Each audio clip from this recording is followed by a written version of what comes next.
Does the recent solar eclipse mean that we have to sacrifice more to Ra? Are the voices in my head right? And I should do what they tell me, even if I know I shouldn't. Answers to these questions and more on this episode of This Paranormal Life. It should also be said that voice is Ra. Both of those were Ra-based intros. I hear him when I sleep, when I wake, when my eyes are open, when my eyes are closed, and when I die. Welcome to the podcast. I am your host today, Mr. Kit Greer, as always, joined by my professional paranormal host investigator, Mr. Rory Powers. Pleasure to be here. Praise Ra. It is another glorious day. Another glorious day. Another glorious Tuesday. We're back on a Tuesday. That's it. Yeah. Ra sponsored this podcast and brought us back on a Tuesday. If you guys have ever wondered why we don't run advertisers, it's because we're always being sponsored by Ra. How you doing today, Rory? I'm pretty good. Yeah, I'm ready to be spooked. I'm ready to investigate some serious cases. I have a serious one for you. I mean, this isn't just history. This isn't just speculative. This is military history. Make believe.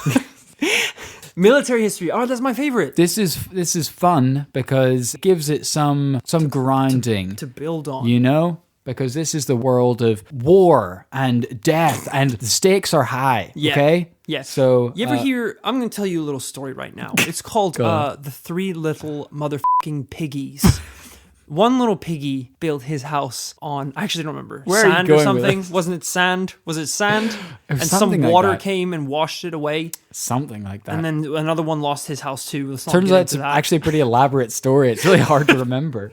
Point being, the pig that survived. Shit, it wasn't the land. It was what they built their house out of. Well, he built his house on and out of rock. And that's what this episode is built out of. On and of rock. We built this podcast I think on I'm rock and or roll. It wasn't what they built it on at all. Because what would the wolf have done? You didn't even mention the wolf. I so poorly remembered this fable.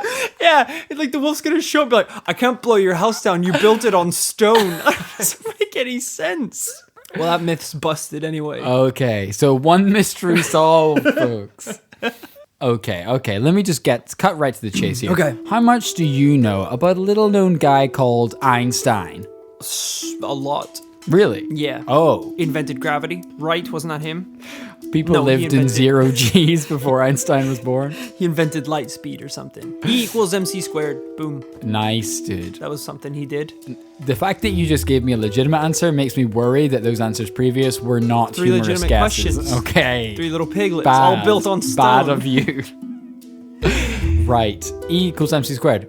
You're absolutely correct. That is his most famous formula. A super genius. One of the most intelligent men who ever lived. Did you know Einstein was offered Israeli presidency or something after the war, and he was like, "No, I'm not a man of politics. I'm a man of science." Wow, that's so badass. Yeah. I wish I felt that strongly about anything. Ever. I'll literally just go wherever pays best. Yeah, imagine you were offered the position of prime minister of this country. Yeah, I'll take it. Wait, where are we going with that? Are you offering it to me now? Absolutely. What would you turn it down for? Oh, right. If I was offered that? Yeah. Something else. Yeah. Yeah, I guess so. Well, yeah, but I'm not. Einstein is a wise man. And I feel like his knowledge would make him a great leader. Yeah. I don't really have that in me. Right. Yeah. You're more of a coward, actually. I'm more of a coward, and I have a lot of prejudices about certain groups.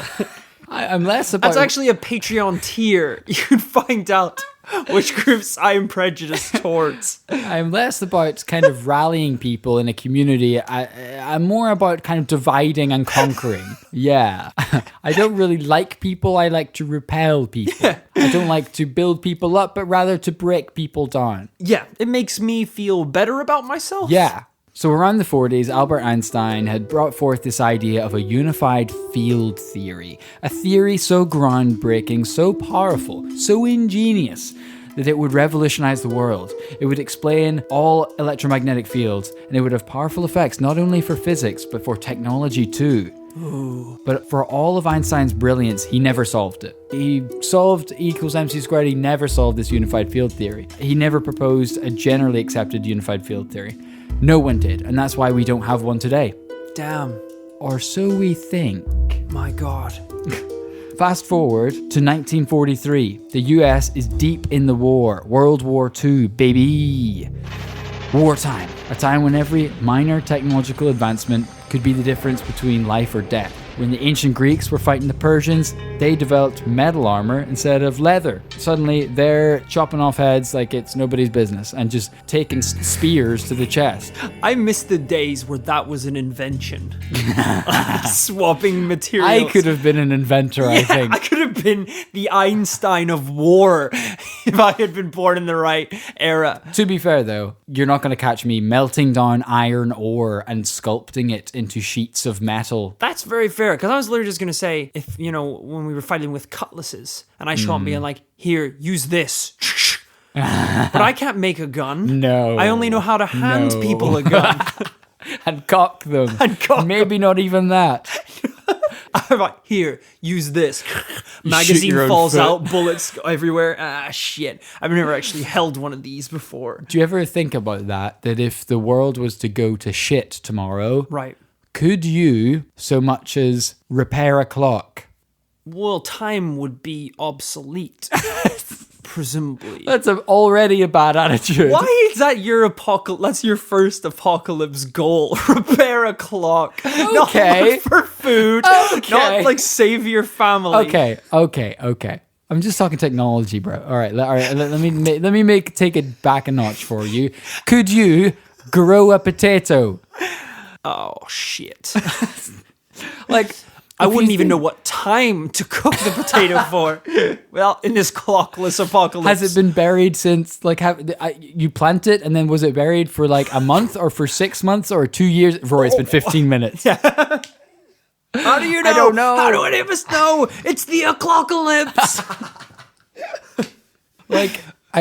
I mean, it's kind of like, let's be honest with ourselves, guys. If you actually had to, like in school, you sit your exam and it's like detail in 10 steps. You have the process of like DNA replication in the human body. Right. And you're like, all right, I'm going to ace this. I revised this super hard. If you had to answer a 10-step thing of how to grow crops, no one could do that. No. We're all screwed. Nobody knows. No one could do that. It's also like, this is a really fun example of this, how like pathetic you realize you are as a human being. Yeah.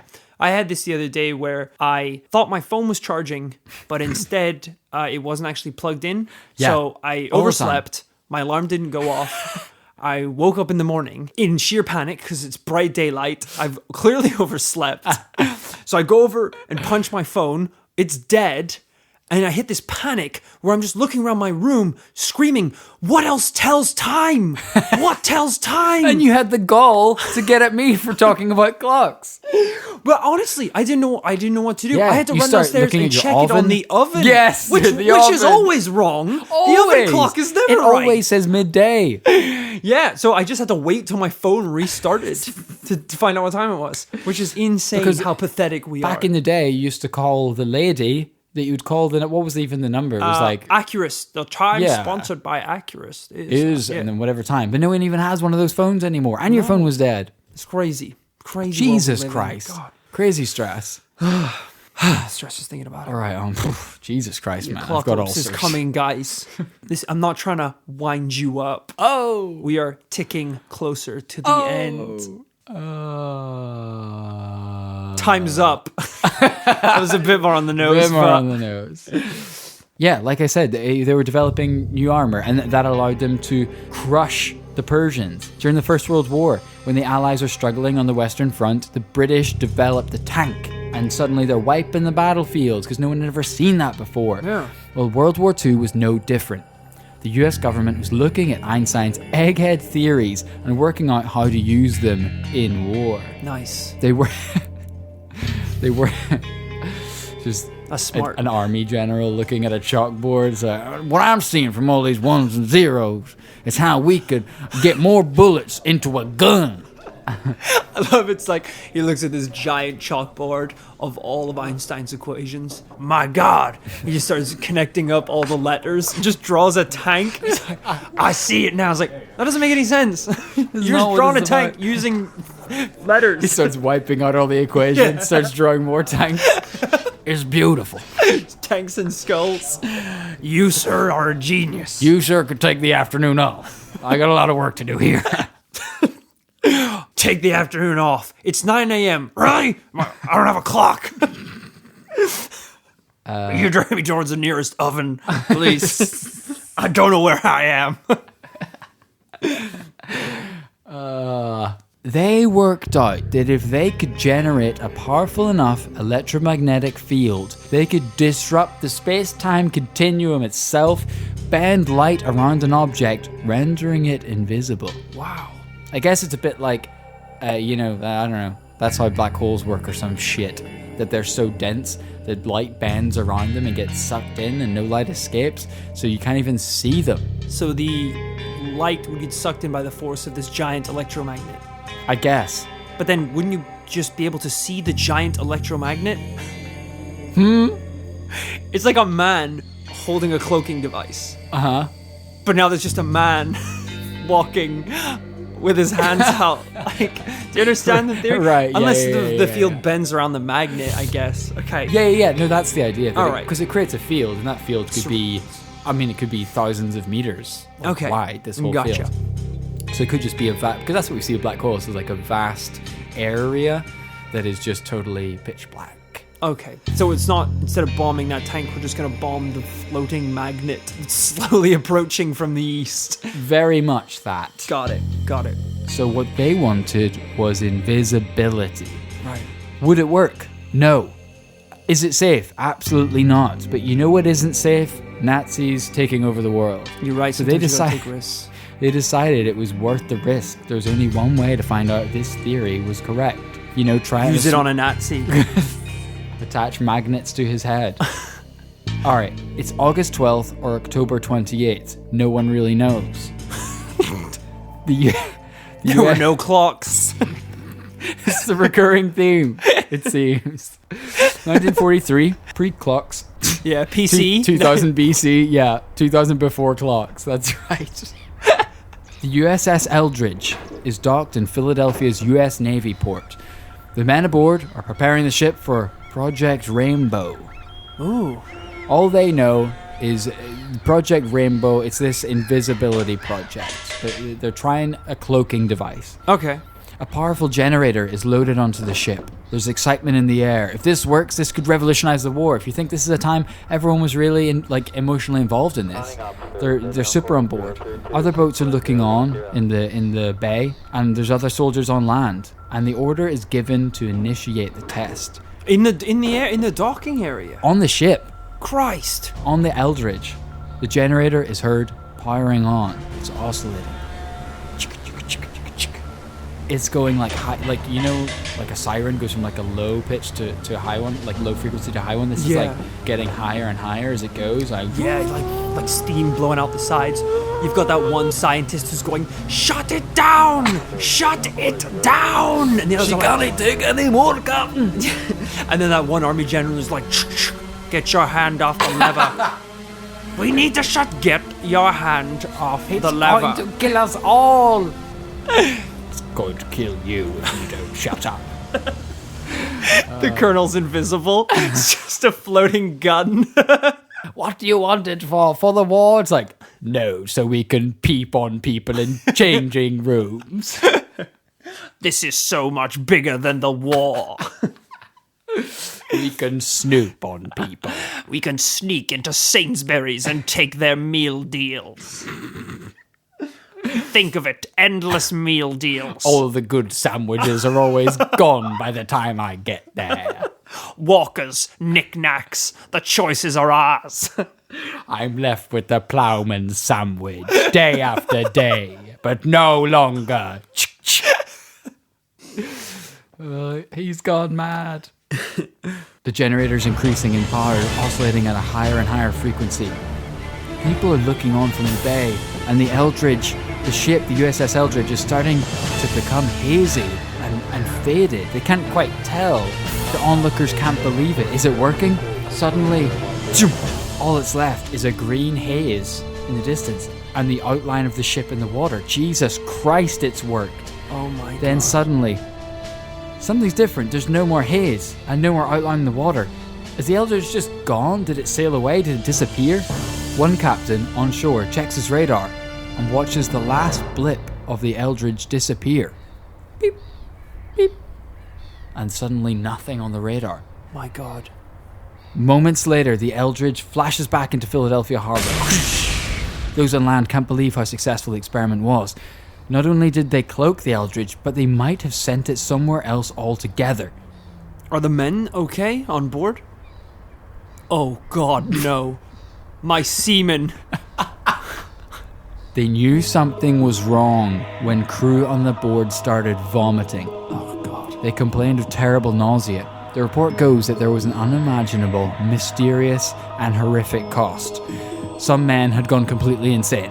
In that period of time? Absolutely.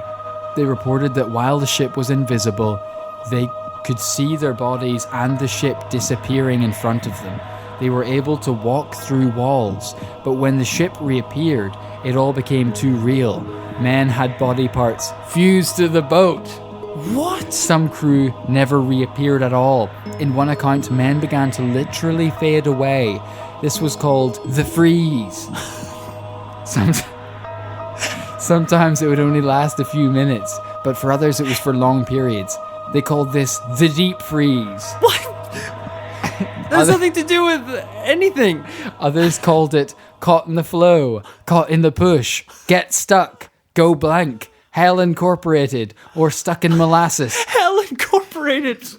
Why are there so many names for this? Because it happened to a lot of people, Rory. But use the one name. It was a very stressful time. Imaginations were running wild. Also, none of it has to do with disappearing. It's Caught in really the flow, circuitous. the deep freeze, the mambo jumbo, taking the dog The out. old kadoosh. Yeah. This is crazy. Going fly fishing. I guess they're mad. They've gone insane. I'll let them go with this That's what I'm saying, dude. Fellow crew would attempt to hold on to them to stop them fading away. 2 of these men burst into flames and their bodies burned for 18 days. Where had it gone? The crew had no idea. People in Norfolk, Virginia claimed to have spotted the ship at this exact moment. They claimed that it appeared and disappeared in the harbour almost instantly. So around this day, it was known to have disappeared from Philadelphia harbour. People in Norfolk had mysteriously spotted a ship turn up and disappear. Right. So they think it might have travelled not just out of the realms of light, but also gone out of phase with space and time itself and just moved, teleported in some way. Right. Crew members claimed that all remaining crew were discharged and in some cases brainwashed for 18 days. They sent them fishing, fly fishing, stuck in molasses, see? Brainwashing techniques were used to make them forget what had happened. It looks like we got ourselves a classic government cover-up. Nice. So I hear what you're saying. How do we know this then? This is straight up bananas, crazy nonsense. How do we know it's true? Yeah. Well, this came to light approximately 12 years after the fact in 1955. An astronomer and researcher on electromagnetism, Morris K. Jessup, received a letter from a Carlos Allende. Morris had no idea who this was, but Carlos explained what happened in Philadelphia in 43, saying that he watched it all go down from the nearby SS Andrew Forsyth. Carlos claimed he knew men who were on the Eldridge. He said one even disappeared in the middle of a bar fight one night. So this is an ongoing thing. If you're on that boat, you never know when you're gonna. Like, you think you're safe. Yeah, it's like you've been like radiation poisoned or some shit. Yeah. What's that? Horror movie, Final Destination. Where it's like you survive the accident, but then all the men are picked off one by one. Hell yeah. You never know when it's gonna happen. It. Imagine that, like 8 years later, you like find a nice girl and you get married, have wife and kids, and you've left all that behind you. And then one day, like, we got a good thing going here, Susan. It's like, you know what?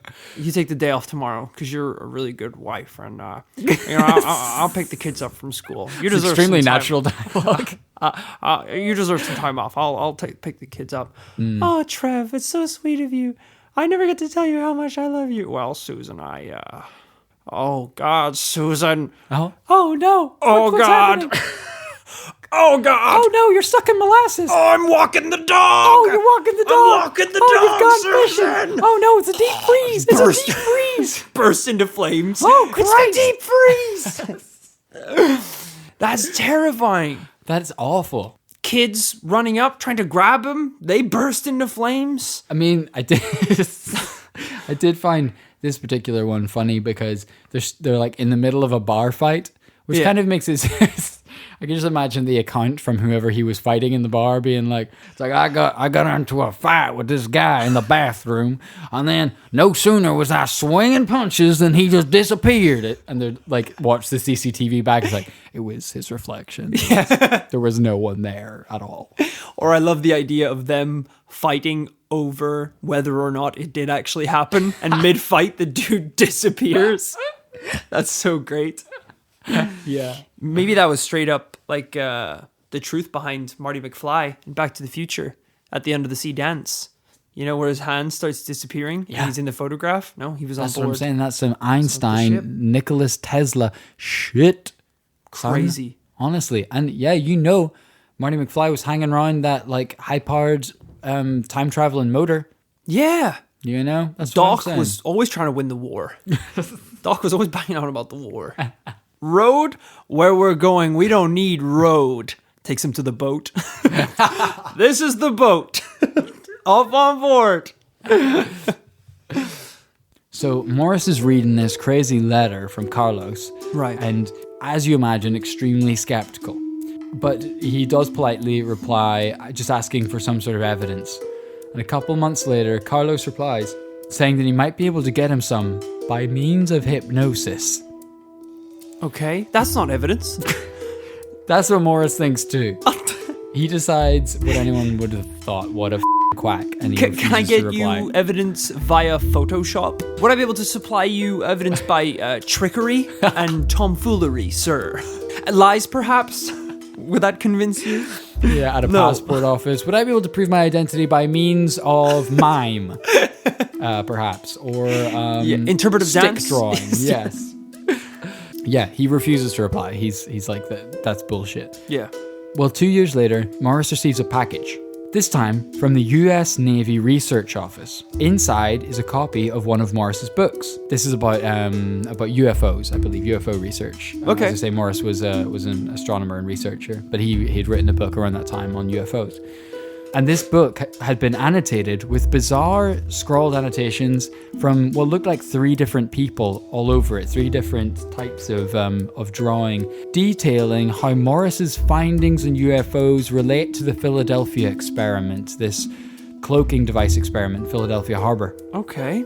The annotations reference that the authors, they're talking to each other by means of these annotations and referencing that they're not from Earth. They seem somehow inhuman in the characters that are used and the way that they refer to each other. But it is like a broken English. Right, okay. A note inside this package from the US Navy asking Morris if he knows anything about this. Morris, just thinking back 2 years earlier, he thinks this must be something to do with Carlos, that guy who messaged him out of the blue. Yeah. Because he's the only guy who's talked to him about the Philadelphia experiment. Who else knows about the Philadelphia experiment? What does it all mean? Are these annotations from a man in black of sorts? Ooh. Aliens, perhaps? Extra-dimensional beings of maybe. Who is Carlos? Someone inside the Navy had taken interest in the annotated book and found a publisher to produce it. You can actually buy this online. It's called A Case for the UFO, Varo Edition. With the annotations? With the annotations, yeah. It's quite interesting. I would like to read that online. because I don't know what necessarily would make annotations, quote unquote, out of this world. Yeah. If it's still written in English, is it just poorly written English? Yeah, I think it's sort of bizarre from what I've seen. Yeah, I mean, it is English and it is like legible, I guess. Yeah. But well, I mean, what is that? What makes it otherworldly? I guess poor some of the sentence capital structure. letters are in the wrong place or something. Yeah. grammatically, it's incorrect. Like an alien would write. He used green ink. Not typical for the old Bic. International color of alien ship, I believe. Yes. Like all mysterious government tales, those involved don't live happily ever after. Morris did try to write about this event and speak about this event, but he ended up committing suicide, very sadly, just 2 years later. After this? 2 years after And so this? you do have to wonder, is there some connection here? That he finds out about this Philadelphia experiment, the Navy starts writing to him, and he starts to get contact about the Philadelphia experiment in relation to his UFO research, and he winds up dead 2 years later.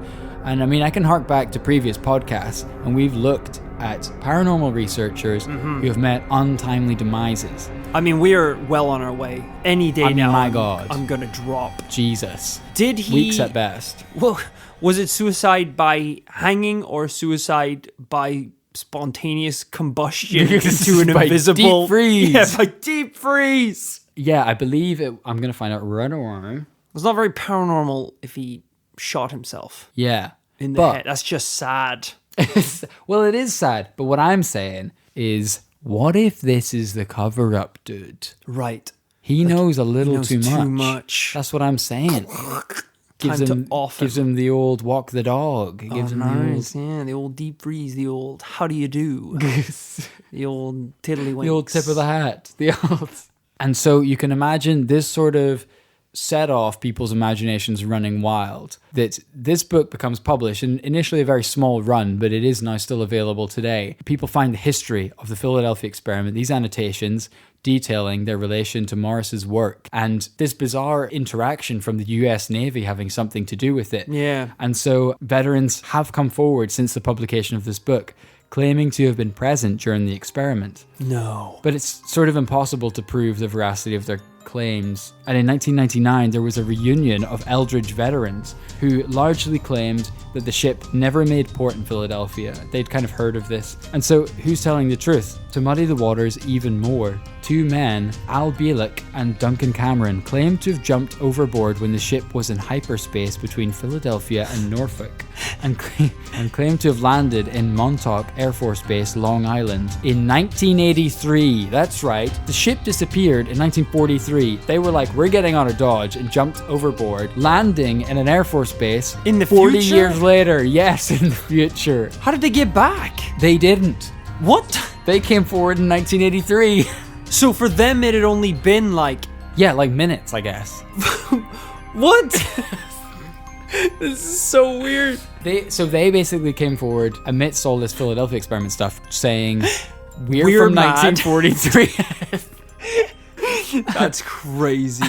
We're from 1943. Also, I'm insane. So Imagine that, like, after all these years of it being debatable, and you're like, okay, I wonder, maybe it did happen, maybe it didn't happen. We've got all these testimonies, we've got all these different investigations. And then it just reaches this year where these guys show up just like, oh, we just got here! The ship! Yeah, where's the Eldridge? The what? That's insane! What year is this? Checks the oven. This doesn't tell the year. That's madness. My iPhone's dead. I love that so much. That's crazy. Yeah, it's a cool one. But wait, presumably they had loved ones and family that did they just disappear? Rory, in the world of paranormal research, there are no one has loved ones. There are no families, no happy lives. just clock ovens. Just clock ovens, broken watches, and bizarre and deep single freezes. man. We won't get into it now, but the Montauk Air Force Base, I don't know if you know, but that's a whole other podcast in itself. Oh. Some weird shit has gone on at Montauk. So that's where they landed up this They weird... didn't land in Montauk for no good reason. That's all I'm saying. There is like some MK Ultra psychological government experimentation shit going on. It's like, you remember Stranger Things? Yes. That was based on Montauk Air Force Base. Really? Yes. Dude. God damn, that's really cool. That was a good show. Hey, That's why. Sorry, I'm allergic to bullshit. Actually, is it cold in here? Oh, it's the Rory, deep you're freeze, actually. You're fading away. You jump out the window and land in 2025. I just came from the podcast. Your iPhone's dead. The new season of Stranger Things is coming out soon. We should totally do an episode on that then. That would be such a good idea. Because we could also, cover MK Ultra and Montauk. Because I think it also comes out on Halloween. So that could be like a Halloween special. The Stranger Things Halloween special. That'd be great. Keep an eye out for that. Ear out for that one. Absolutely. We failed to do it altogether. Yeah. This is the last episode. People were really not into the idea of a teleporting boat. I don't want to, I know what you guys are thinking. Kit's been, hitting that pipe again. He's lost his 12th AA coin. Yeah, he's relapsed hard. And he's been reading some crystallinks.org sites. And none of this is verifiable, a word I can't seem to pronounce, truth. Okay? If you can't pronounce verified, I'm going to take everything you say with a little grain of salt.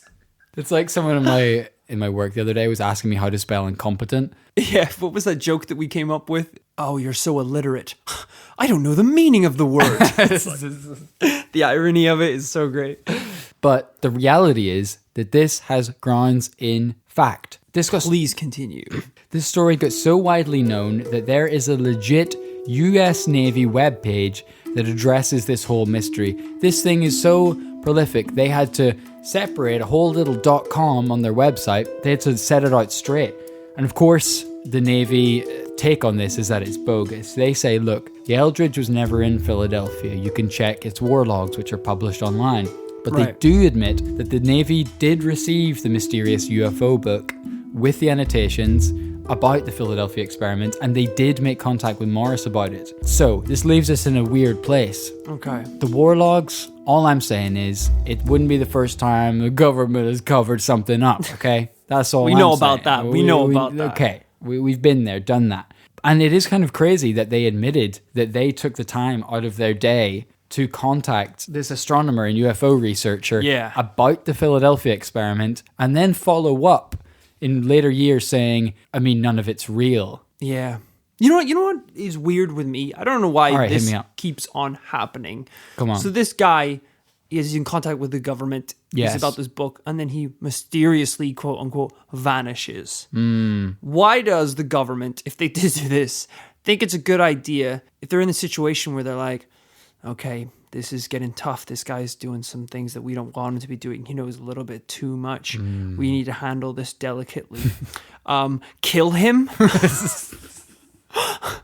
That's not going to help.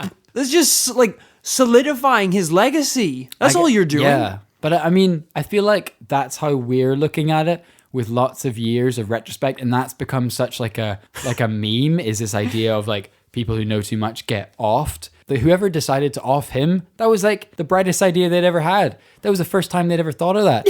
They were just like, how can we shut this guy up so that no one listens to him ever again? David, this is so David, hard. How can we possibly... Over here, David. I have an idea. Okay. What do you think? Well, we need him to stop talking. I suggest I kill him. Well, but that's illegal. Yes, it is. Yes, very illegal. But if we don't tell anyone, my God, I think he's onto something. Trevor, get the president on the line. Mr. President? Yes. I'm gonna kill him. Richard, you son of a bitch. You've done it again. You don't play by the rules, but you get results, Richard. I think it's crazy. But you're right, at that time, word doesn't spread fast. You murder some crazy guy who's writing about aliens, they're just going to think he killed himself. And like we said, this isn't like some Elon Musk character that's super successful in his field, family, adoring fans, people all around them, people calling them up every day, seeing how they're doing. As we discussed, paranormal people are basically not people. We know this, guys. They are ghosts of people. They are the ghosts of their own stories. This guy, I don't know, probably didn't even have a family to miss him. I'm imagining Shaq. I'm imagining a science shack. He lives in a science shack. I thought you meant Shaq, like S-H-A-Q. I'm imagining Shaquille O'Neal in a lab coat. Waiting for that deep freeze to take him away. Guess what, Shaq? Sure is a Winter mental is image. coming. Yeah. I love it. I love when when the 5'3" assassin shows up to strangle him and they can just about get his kneecaps. Winter's coming, bitch. Oh, Shaq, the scientist. I know. I'm like trying to detail to you. I'm like, yeah, someone who's not super successful, not loved or adored at all. You're like, I'm thinking Michael Jordan, but of the astronomy world. How about that? Oh, God. Yeah, these people are not going to be missed. So Right. I'm thinking, this guy was an easy target. Yeah, just pick him off. Just Oh, they probably didn't have snipers. It was probably more like blood splattered on the walls, all horrible. And I mean, they could just utilize some of this new technology, given that it went so backwards. Like, this guy's just sitting in his home, like, I was about to say typing up his laptop.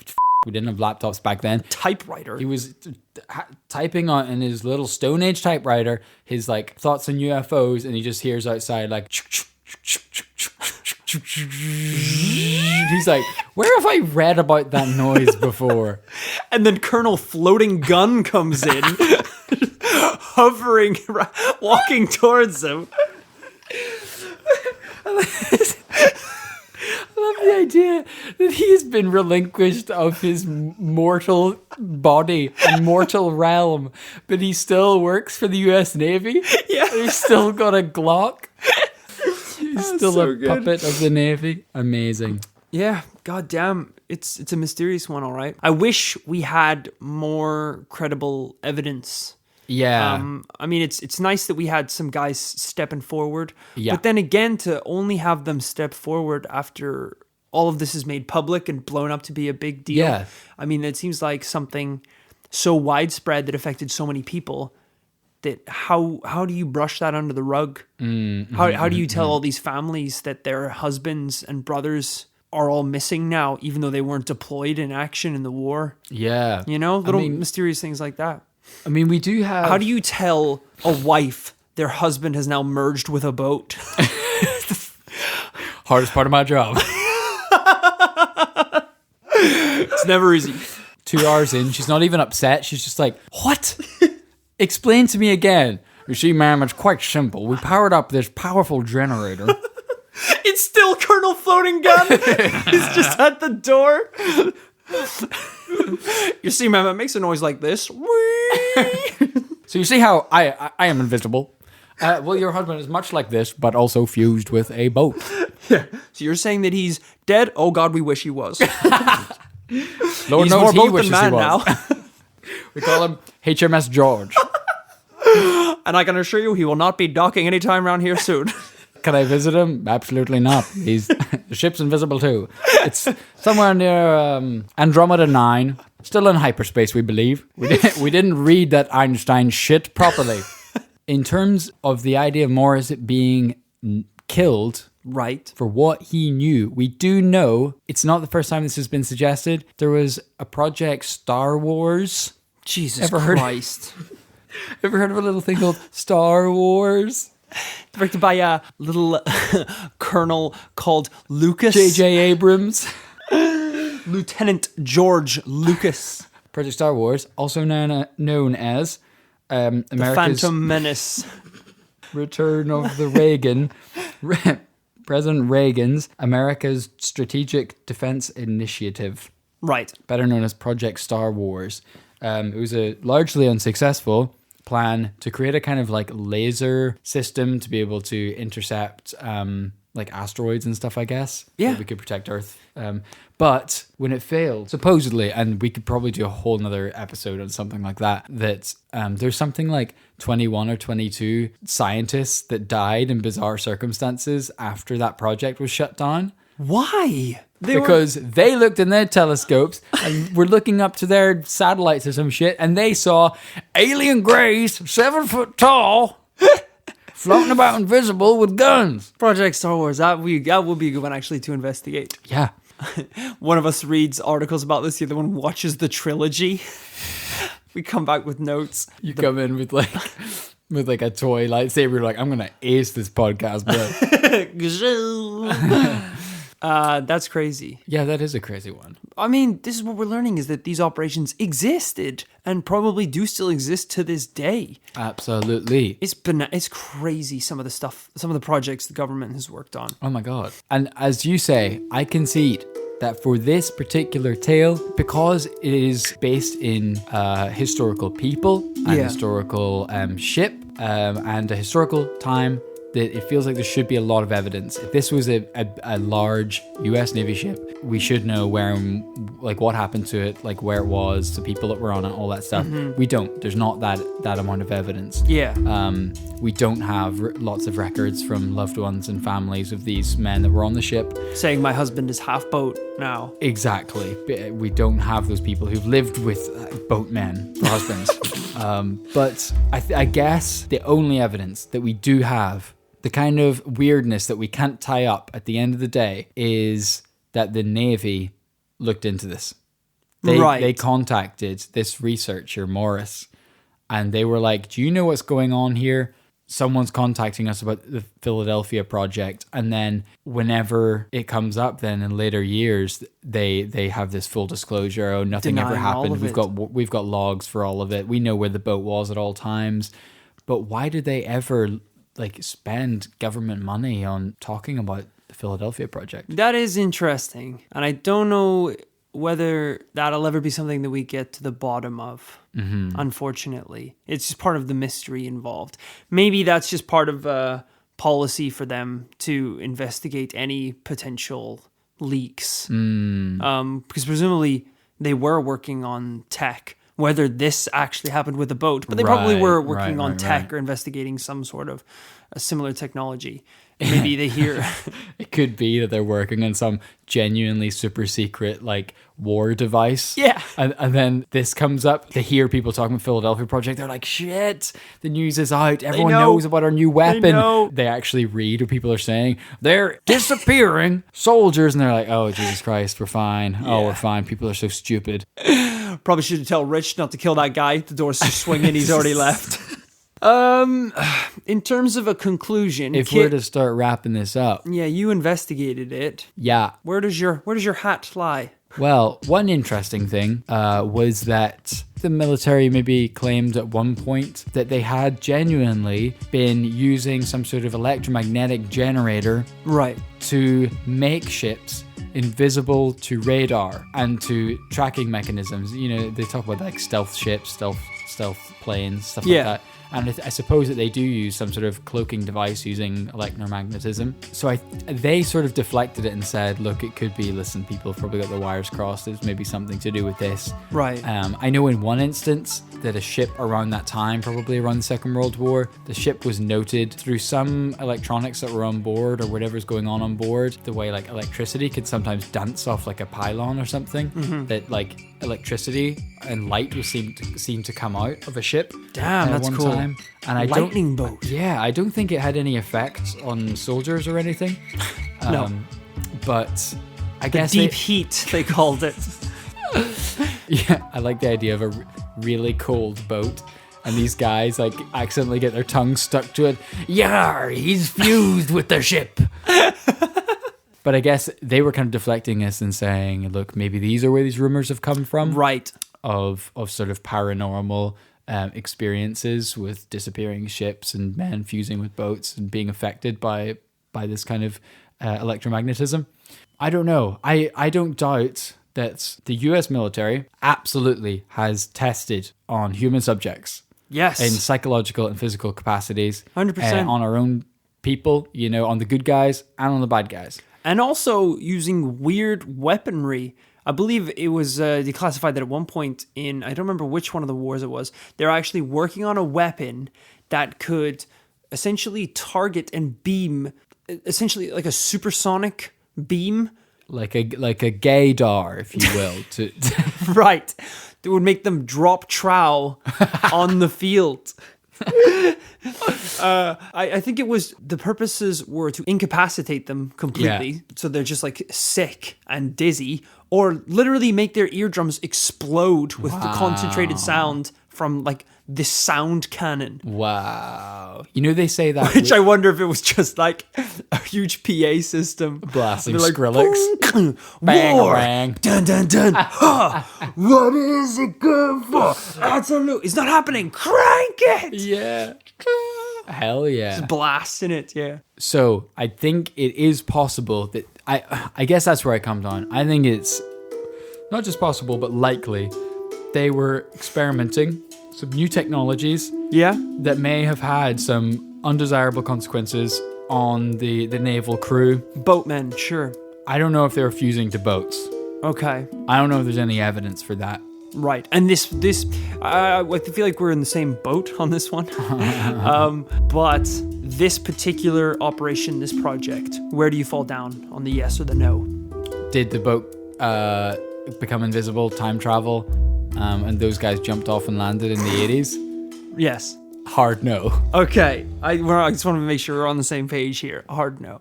As much as I love the thought of this boat reappearing and men grabbing other men as one of them disappears in their hands. I'm just imagining... Such a funny thought. I'm imagining a vet listening to this just going, you boys weren't there. You boys weren't there.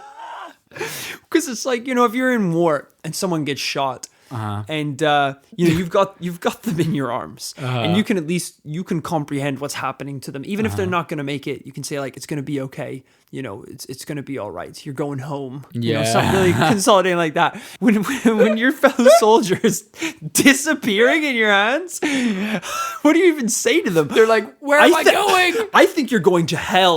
Like, I don't know what this is. I don't actually even want to touch you, man. In case I go with you. Yeah. To be fair, if that starts happening, what would you call it? Might as well call it the deep freeze. Yeah. For all God, you know. hell, who knows what's going on? Jesus. Yeah, I'm the same as you. It's going to be a no from me. Fascinating. It's a cool story. We Very don't know what cool other story. crazy experiments have taken place, but this particular operation is a no from me. Absolutely. I think that just about wraps up this one. If you have any of your own insights for this particular story or any of your own paranormal tales at all, getting some great emails as always, hit us up on the Twitter at This Para Life or on the Facebook at This Paranormal Life, I believe. You can email us in your own insights to thisparanormallifepodcast@gmail.com. And until next week, namaste. Goodbye.